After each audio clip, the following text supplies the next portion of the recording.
오늘 함께 보실 말씀은 예레미야 22장 1절에서 9절까지 말씀입니다. 예레미야서 22장 1절에서 9절까지 말씀입니다.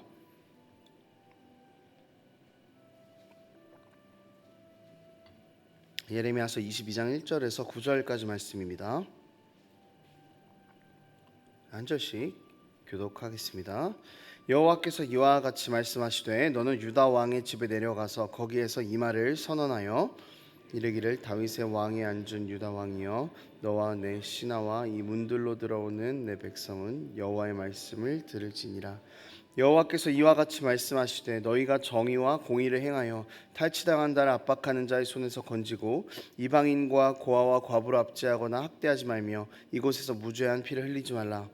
너희가 참으로 이 말을 준행하면 다윗의 왕위에 앉을 왕들과 신하들과 백성이 병과 말을 타고 이 집 문으로 들어오게 되리라. 그러나 너희가 이 말을 듣지 아니하면 내가 나를 두고 맹세하노니 이 집이 황폐하리라. 여호와의 말씀이니라. 여호와께서 유다 왕의 집에 대하여 이와 같이 말씀하시니라. 네가 내게 길앗 같고 레바논의 머리이나 내가 반드시 너로 광야와 주민이 없는 성읍을 만들 것이라. 내가 너를 파멸할 자를 준비하리니 그들이 각기 손에 무기를 가지고 내 아름다운 백향목을 찍어 불에 던지리라. 여러 민족들이 이 성읍으로 지나가며 서로 말하기를 여호와가 이 큰 성읍에 이같이 행함은 어찌 됨인고 하겠고 함께 있습니다. 그들이 대답하기는 이는 그들이 자기 하나님 여호와의 언약을 버리고 다른 신들에게 절하고 그를 섬긴 까닭이라 하셨다 할지니라. 아멘. 예전에도 그렇고요. 요즘에도 특히 뉴스를 볼 때마다 참 마음을 아프게 하는 것이 좀 사회적인 약자들에 대한 이야기가 나올 때입니다. 그리고 유튜브를 통해서도 굉장히 많이 접할 수 있게 되는 것 같아요. 그래서 좀 이런 사회적 약자들의 이야기들을 접하게 되면은 그 시간을 좀 이게 감정적으로도 넘기기가 힘들 때가 있어서 잠깐이나마 이렇게 기도를 하고 넘어갈 때가 종종 있는 것 같습니다. 이런 사회적인 문제들을 보면서 그리스도인들은 이런 것을 보고 어떻게 할 수 있을까, 어떻게 행해야 될까라는 생각을 하게 됩니다. 오늘 본문은요, 이 사회적 약자들을 배려하지 않는 이스라엘의 모습이 나오고 있습니다.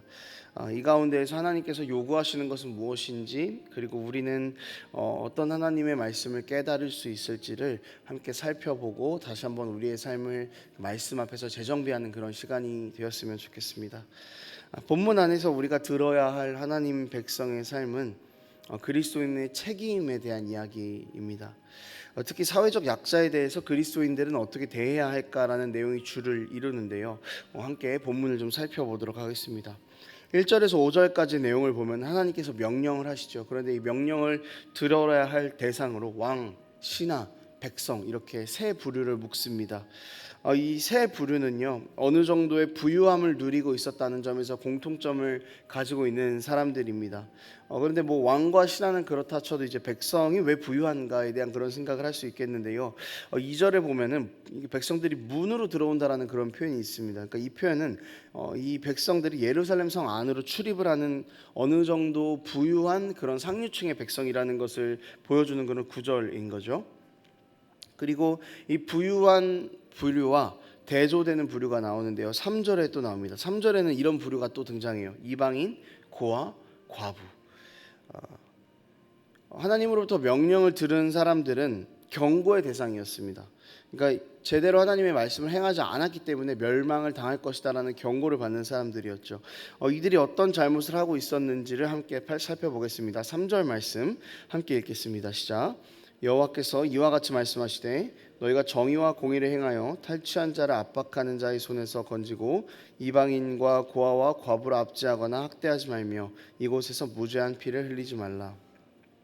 지금 이 말씀이 그냥 표면상으로 보면은 하나님이 요청하는 것처럼 보여요. 그냥 너 이렇게 하지 말라라고 하는 것처럼 보이는데, 그런데 예레미야 시대를 보면은요, 요청이라기보다는 그냥 경고에 훨씬 더 가깝습니다. 왜냐하면 이미 이스라엘의 상류층, 이 지도자층들이 이 말씀에 대해서 불순종을 하고 있었기 때문이죠. 이스라엘의 높은 자리에 있는 사람들이 자신들이 돌봐야 할 사람들을 돌보지 않고 있었습니다. 이미 그렇게 하고 있었던 것이죠. 이 높은 자리에 있다라는 것, 권력을 가지고 있고 힘을 가지고 있고 또 어느 정도의 부유함을 가지고 있는 사람들은 이방인과 고아와 과부를 돌봐야 하는 책임이 있었습니다. 그런데 이들은 하나님께서 부여하신 책임에는 전혀 관심이 없었고 그냥 자신들의 뱃속을 챙기는데 더 급급했던 것이죠. 뭐 대표적인 예를 들면 그 나봇의 포도원 사건이 그런 예가 될 수 있을 것 같아요. 많이 가진 왕이 그냥 포도원을 뺏는 이런 느낌의 잘못된 것들이 이미 예레미야 시대와 이스라엘에게 팽배한 그런 느낌이었다는 것입니다. 이 고아와 과부에 대한 이야기는요, 선지서에서만 나오는 이야기는 아니죠. 이미 모세오경에서도 계속적으로 하나님께서 이야기하시던 부분이었습니다. 신명기 10장 18절에는 이렇게 나와 있어요. 고아와 과부를 위하여 정의를 행하시며 나그네를 사랑하며 그에게 떡과 옷을 주시나니. 하나님께서 고아와 과부와 나그네를 사랑하신다라고 이야기하세요. 또 신명기 14장 19절에는 이렇게 나와 있습니다. 네가 밭에서 곡식을 벨 때 그 한 뭇을 밭에 잊어버렸거늘 다시 가져오지 말고 나그네와 고아와 과부를 위하여 남겨두라. 그리하면 내 하나님 여호와께서 내 손으로 하는 모든 일에 복을 내리시리라. 곡식을 벨 때 다 가져오지 말고 그냥 떨어진 것들은 남겨두라라는 그런 이야기인데요. 이 말씀 때문에 룻기에서 룻이 이삭을 주울 수 있었던 그런 근거가 되었던 말씀입니다. 또 24장 17절 상반절에는 이렇게 또 나와 있어요. 신명기에 객이나 고아의 송사를 억울하게 하지 말며. 그러니까 돈이 없거나 억울하거나 약자인 사람들의 송사 그 재판을 그냥 가난하다는 이유만으로 유죄다 이렇게 때리지 말라라고 하나님께서 이야기를 하고 계시는 것입니다. 그러니까 약자들에 대해서 함부로 대하지 말고 이들을 사랑하고 공평하게 대하라는 하나님의 마음이 어디까지 뻗어 있는가를 우리가 확인해 볼 수 있는 것입니다. 그러니까 하나님께서는요, 늘 더 가지지 못한 자들, 상대적으로 연약한 자들, 사회적 약자들에 대한 복지를 늘 이야기를 하셨습니다. 그들을 억울하게 대하지 말고 그들의 것을 빼앗지 말고 선대를 베풀고 살아갈 수 있게 함께 도우라라고 그렇게 이야기를 하셨죠. 이것이 약자들을 향한 하나님의 마음이었습니다.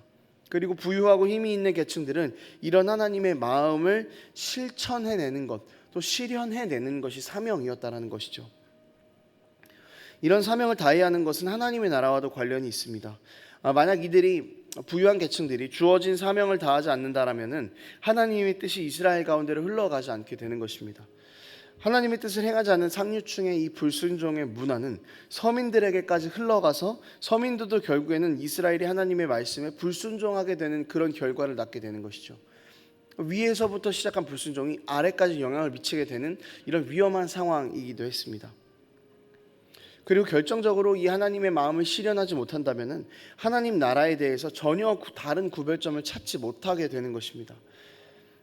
더 사랑하고 더 배려하고 더 양보하고 함께 가는 그런 모습들이 이스라엘 가운데 있어야 다른 주변 나라들과 구별되는 모습이 있을 텐데 이들이 전혀 그렇게 행하지 않는 모습을 보면서 다른 나라의 그 이방 사람들이 하나님을 보지 못하는 겁니다. 이스라엘의 구별됨을 보지 못하는 것이죠. 다른 나라와 똑같이 사회적 약자를 돌아보지 않고 배려하지 않고 오히려 수탈을 한다면은 하나님의 나라로서의 구별점이 완전히 사라지게 되는 것입니다. 여러분 초대교회의 모습을 보십시오. 초대교회는 성도들이 서로 쓸 것을 나누고 먹을 것을 또한 나누면서 그렇게 살았습니다. 가난했던 성도들이 자기보다 더 가난했던 사람들의 필요를 나누는 상황도 있었겠지만 상대적으로 부유했던 사람도 어려운 사람들을 더 도우면서 그렇게 살았습니다. 서로의 필요를 알고 나누는 모습은 물론 중요하지만 부유한 사람들은 어려운 사람들을 위해 자신이 가진 것을 포기하고 나누며 사랑을 나눠야 되는 그런 책임이 있었다라는 것이고 초대교회 성도들은 이것을 잘 지켰던 것으로 보입니다.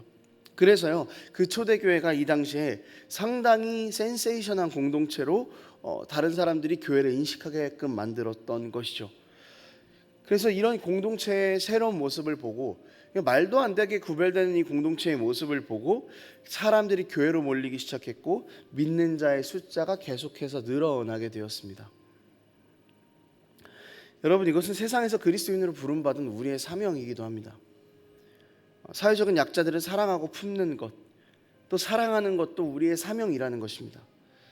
복음을 어떻게 전하냐 하면은 이 사랑하는 행동을 통해서 전하는 것이죠. 약자들에게 양보하는 행동을 통해서 전하는 것입니다. 그리고 우리가 행하는 이 일을 통해서 하나님의 은혜가 더 넓고 깊게 흘러가게 되는 것입니다. 하나님의 시선이 약자들을 향해 있다는 것을 우리가 알았다면 그들을 더 사랑하고 그들을 더 섬길 수 있어야 한다는 것이죠. 우리의 이런 행동이 하나님의 나라가 이 땅에 드러나는데 사용되는 것입니다. 지도자들이 말씀에 불순종했을 때 어떤 일들이 일어났습니까? 8절에 이렇게 나와 있죠.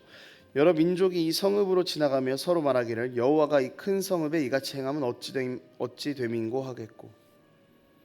이스라엘이 하나님 말씀에 불순종했고, 그리고 하나님께서는 이스라엘을 심판하셨습니다. 이 모습을 본 이방 나라들이요 이스라엘을 손가락질하기 시작하는 거예요. 우리가 하나님 말씀에 순종해서 살아가면 하나님의 나라가 드러나는데, 하나님의 말씀에 불순종하면 심판을 받게 되고 세상의 조롱거리가 되면서 하나님의 이름을 드러내는 사명에 실패하는 자들이 되는 것입니다. 이렇게 살았으면 우리가 나중에 주님 앞에 섰을 때 할 말이 없는 거예요.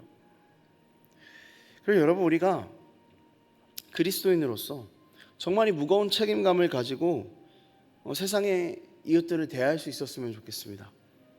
우리보다 어려운 사람들을 더 사랑하고 더 관심 갖고 물질적으로, 정신적으로, 영적으로 돕고 더 눈물 흘리면서 기도할 수 있었으면 좋겠습니다. 이웃을 사랑하는 것, 약자를 사랑하는 것은 하나님의 사랑을 이 세상 가운데 드러내는 일이다라는 것을, 그리고 이것이 우리에게 주어진 사명이라는 것을 좀 반드시 기억할 수 있었으면 좋겠습니다. 이렇게 사랑하고 배려하는 모습을 통해서 세상이 하나님을 알게 될 것입니다. 이것을 우리가 반드시 기억하면서 붙잡고 살아가는 삶이기를 원합니다. 말씀을 정리하겠습니다. 여러분, 오늘 우리가 사랑하고 관심을 기울여야 할 이웃은 누구입니까? 중요한 것은요, 어떤 방법으로든지 이들을 도우려고 하고 어떤 방법으로든지 최선을 다해서 늘 최선의 마음을 가지고 도우려고 해야 한다는 것입니다. 무시하거나 이런 건 당연히 안 되는 것이고요. 더 이상 우리 가운데 있는 약자들이 아픈 상태로 있도록 내버려둬서는 안 된다는 것입니다. 우리가 그리스도인으로서 책임을 다할 수 있었으면 좋겠습니다. 이것이 하나님의 마음을 잘 알고 세상에서 정말 책임 있게 살아가는 그리스도인의 모습입니다. 또 이렇게 살아가는 우리를 통해 세상이 하나님을 알게 될 것입니다. 우리에게 주어진 이 사명들은 곧 하나님의 나라가 드러남과 연관이 있다라는 것, 이것을 우리가 반드시 기억해야 합니다. 그리고 무거운 책임감으로 오늘도 우리 이웃을 더 사랑하고 오늘도 사회적 약자들을 더 배려하는 그런 우리가 되었으면 좋겠습니다. 이렇게 살아가는 우리를 통해 하나님의 나라가 이 땅에 드러나게 될 것입니다. 기도하겠습니다.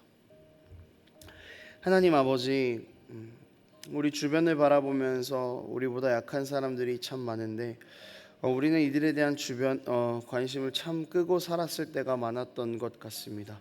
이제 하나님의 말씀 앞에서 우리의 삶을 다시 재정비합니다. 주님, 내 주변의 이웃들에게 더 많은 관심을 기울이게 하시고 물질적으로, 영적으로, 정신적으로 내가 할 수 있는 모든 것들을 다해서 사회적인 약자들을 도울 수 있는 우리가 될 수 있도록 도와주시옵소서. 우리를 통해서 하나님의 나라가 드러나는 것이 우리의 사명일진데 이 약자들을 돕고 사랑하는 것을 통해 하나님의 나라가 드러나는 데 사용되는 그런 나의 삶이 될 수 있도록 주님 우리를 붙잡아 주시옵소서. 우리에게 주어진 사명이 무겁다라는 것을 알고 있습니다. 이제는 우리가 어떻게 하면 피해갈까를 고민하는 것이 아니라 어떻게 하면 더 사랑할까, 어떻게 하면 더 나눌까, 어떻게 하면 더 채워줄까를, 어떻게 하면 더 배려할까를 생각하며 고민하여서 그렇게 이 땅 가운데 하나님의 나라를 드러내는 삶을 살아가는 그리스도인들 될 수 있도록 주님 우리를 붙잡아 주시옵소서. 감사드리며 예수님의 이름으로 기도합니다. 아멘.